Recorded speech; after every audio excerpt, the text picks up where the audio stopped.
awali obuzibu ensisi wetunudde kizibu nnyo basewo ne banyawo. Awali obuzibu ensi si wetunulidde kiva mulaba kati nga teri mirembe mitima gy'abantu, teri mirembe mu maka, teri mirembe mu mawanga, kubanga ensi eno gyemulaba eriko ekisoobu ky'amaanyi ekitagikiriza kubeera n'emirembe, etakiriza abantu kufuuka balungi, kubeera balungi. Nekyo bategeeza nti kizibu kiri ku nsi kati abantu awali obuzibu si bwe batunudde. Bategeeza basiba ne banyabo nti gano madiini n'amakanisa gemulaba mu Uganda ne mawanga gonna kyekizibu ekinene eri amawanga gonna. Ekyobulabe ennyo ebigambo bino kirungi neebaza Katonda, kubanga bwowulira ku social media nawa abantu bagenze bategeera balaba bwe muntu bagenda ayamba ensi eno kutegeera nti amadiini n'amakanisa gali mu nsi kati si ga Katonda gennyini. Era basewo ne banyabu abantu balumangana mu nsi yonna, entalo z'entalo, bukyayi bwe bukyayi, naye ekizibu kiri ku nzikiriza. Amadiini n'amakanisa gali mu nsi gonna gonna si ga Katonda ne Yesu Kristo. Era mbategeeza nti amakanisa agali mu nsi kati tegafaanana ekkanisa ya Yesu Kristo ewandiikibwa mu Bayibuli. Mbategeeza nti obukyama kw'abagoberezi ba Yesu Kristo kuli mu nsi kati bwe kuba nga tekunavaawo eno nsi mirembe gyerabire, teyakufuna emirembe okutuusa nga ekkanisa ya Yesu Kristo emaze kulabika ku nsi. Mbategeeza nti omulimu gwaleeta Yesu Kristo ku nsi kati ku nsi teguliko. Amadiini gemulaba n'amakanisa gali mu nsi kati g'abantu abenoonyeza ssente kyokka. Basumba gemulaba mu nsi n'abanadiini bali mu nsi kati ebyawandiikibwa byaboogerako dda. Omutume Pawulo yaboogerako, Mukama waffe Yesu Kristo okusooka yaboogerako mu Matayo ssuula 24:24. Pawulo n'aboogerako mu ssuula 2 Bikolwa by'Abatume olunyiri kuva ku 29 kutuuka ku 31. Peetero yaboogerako bano basumba n'abannadiini abali mu nsi kati. Peetero ekyokubiri ssuula y'okubiri olunyiri lusooka n'otuuka ku lwokusatu awo. N'ebyawandiikibwa biwerako ebyogera ku bantu, ku madiini n'amakanisa gano agali mu nsi, kubanga amakanisa gano tegafaanana Yesu Kristo. Ndi muwandiisi amaze emyaka 36 nga mpandiika ku kanisa ku kukyama kw'abagoberezi ba Yesu Kristo kuli mu nsi. Era mpulira abantu babyogerako, naye mbategeeza nti bintu bive mu bigambo bidde mu wino. Okukyama kw'abagoberezi ba Yesu Kristo, okukyama kw'amadiini gano gamala n'amakanisa gali mu nsi kati kiri mu wino. Eno Bayibuli ya Protestanti n'abalokole bonna gye basoma. Eno Vanjiri y'Abakatuliki, ekitabo kino kyakunganako amakanisa ebiwayi byonna okugikola, okugikyusa. Bakatuliki, Baprotestanti, balokole, Baadventi n'abalala, Bayibuli zonna we ziri.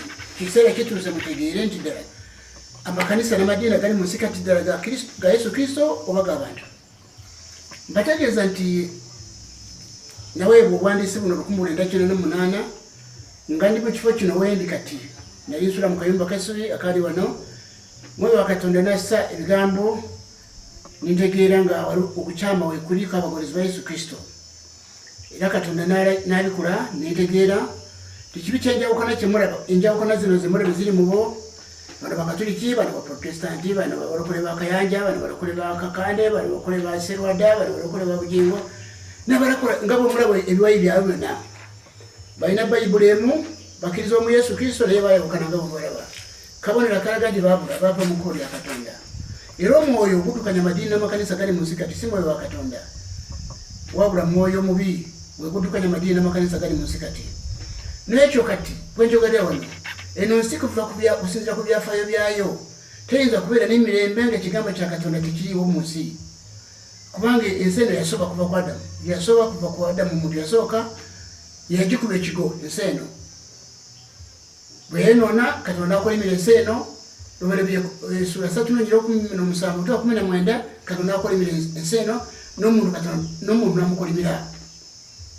Omuntu n'akolimirwa n'ensi n'ekolimirwa. Bayibuli eraga nti omuntu afuuka omulabe wa Katonda. Yesu Kristo ekyamuleeta wano yalaze ku nsi kuno okutabaganya omuntu ne Katonda. Omuntu addemu okufuna emirembe ave mu nnaku, kubanga omuntu bw'eva mu Katonda yayingira mu buzibu n'ennaku. Ebintu bibeera mu ye n'ebizibu bibeera mu ye.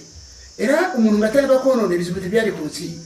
Yesu Kristo yalaze atugye mu bwakabaka mu kizikiza, atuteeke mu bwakabaka bwa Katonda omuli obutuukirivu n'emirembe n'essanyu mu Mwoyo Mutukuvu. Tuwone ennaku Sitaani yatuyingizaamu kuva ku Adamu.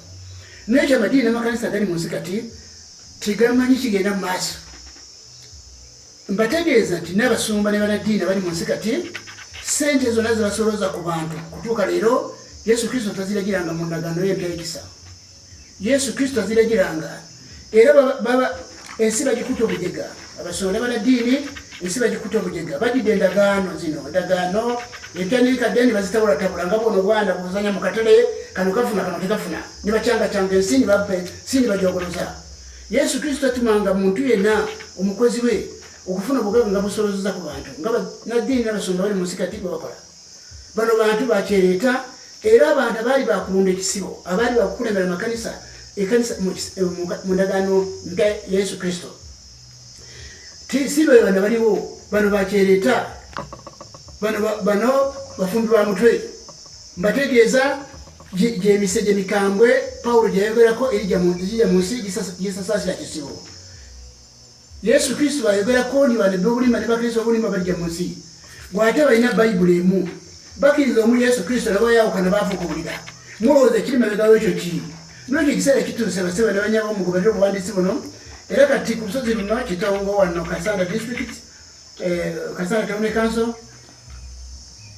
tusuubira Katonda bw'abakkiriza mwezi gw'omukaaga ensisinkano y'abantu bonna mu Uganda abamaze kubikulirwa nti amadiini n'amakanisa agali mu nsi kati si ga Katonda, enjiri ya Yesu Kristo yakyamizibwa ne baba nga bakiraba waliwo ensisinkano y'abantu bonna abalina okubikulirwa ku nsonga eyo. Abalina kujja wano kubanga obuwandiisi buno nabwebwa Katonda myaka 36 mbategeeza ebiwandiiko byange bibadde byasala mawanga gonna mu kontinenti zonna. Era ebiwandiiko ono fayiro eno bw'ogitunulira ebiwandiiko ebirimu ojja kusanga nti kuva mu America, Asia, Australia, Bulaaya, Africa, kontinenti zonna zibadde zifuna ebiwandiiko byange, wadde paapa wadde n'abayambi be, abasumba n'abannaddiini abasuka mu 10,000 mu Uganda babadde bafuna ebiwandiiko byange. Bano bakayanja baserwadde, bano babingo bati bana bakulokoka, bano bakigaala ayitanafuuka musumba. Naye mbategeeza babalabyeko baaliwo mu 1990 eyo nali ne baagala ebikubo ne bakayanja mu International Conference Center. Nkuta ekigaala ky'empapula mbategeeza ndi kanisa ekyamu. Kati mulaba balumangana nga bwe bafaanana naye ne bawandiikako dda ebiwandiiko byange babisoma biri mu maka gaabwe. Wadde bakayanja wadde baserwadda biri mu maka gaabwe. Naye bagugubye mubalowooza kubeera nga nedda babadda mu kkubo lya Katonda. N'ekyo mbegayiridde kati mugobere bwandiisi buno tugobere wino ku wino mutegeere nti ekkanisa amadiini agali mu nsi gonna feeke.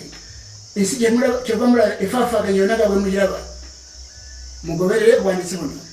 William Gasoni bagumage mannya gange mujja kuba mugoberera. Amasimu gange mujja kuba mugafuna na byonna ebinkwatako mugobere bwandiisi bwange kye mugamba ensi eno. Mwebale nnyo mugoberere ddala.